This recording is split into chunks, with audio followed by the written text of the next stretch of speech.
पणा संक्रांति रे चौरा रे काहेकि बंधा जाए ठेकी एही संपर्क रे संपूर्ण विवरणी जानिबा पाई हेले आम भिडियोटी को स्किप न करी शेष पर्यंत देखंतु। जदि आपण आम चैनल रे नुआ अछंती आम चैनल को सब्सक्राइब करी ऑल नोटिफिकेशन ऊपर क्लिक करंतु एवं कमेंट रे नूतन वर्षर शुभ अभिनंदन लिखंतु। ओडिया परंपरा रे 12 मास रे पालित होई थाए 13 पर्व आउ एही सबु ओषा मानकर मध्य रे प्रति वर्ष एप्रिल 14 तारिख रे ओडिया नववर्ष पालन करा जाए। केवल एतिकी नुहे एहाकू महाविषुव संक्रांति आउ पणा संक्रांति बोली कुहा जाई थाए। केही केही एहाकू ठेकी संक्रांति बोली कही थांती। एही दिन घरे घरे पणा देखिबाकू मिले। पारंपरिक रीतिनीति अनुसार एही दिन ओडिशा रे घरे घरे पणा भोग होई तुलसी गछरे अर्पण करा जाय थाए। छतुआ दही गुड़ कदली और नड़िया को मिसाई तुलसी चौरा पाखरे भोग लगा जाए। महाविषुव संक्रांति दिन रे विभिन्न देवदेवी मंदिर मानकरे छतुआ और पणा भोग लगा जाय थाए।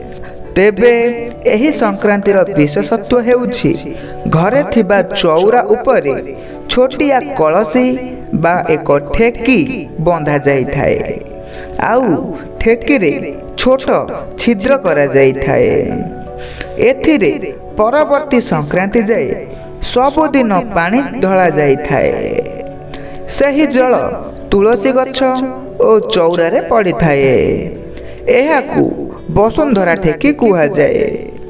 तुलसी चौरा उपरे जल घट स्थापन करिबार उद्देश्य हेउछि जे इंद्रदेवंकु यथाशीघ्र वृष्टि निमंते प्रार्थना करिबा। आउ एहार एक कारण हेउछि एही समय रे बाहरर तापमात्रा बहुत अधिक थिबारु ठेकी लगाइबा द्वारा चौरार गछ सुखे नाही। एही संक्रांति दिन परठारु वृक्ष जगत एवं जीव जगत को जल प्रदान करा जाउथिबारु एही संक्रांतिर अन्य नाम जल संक्रांति बोली कहिथांती। केवल एतिकी नुहे महाविषुव संक्रांति दिन श्री हनुमानक जयंती भावरे पालन मध्य करा जाई थाए।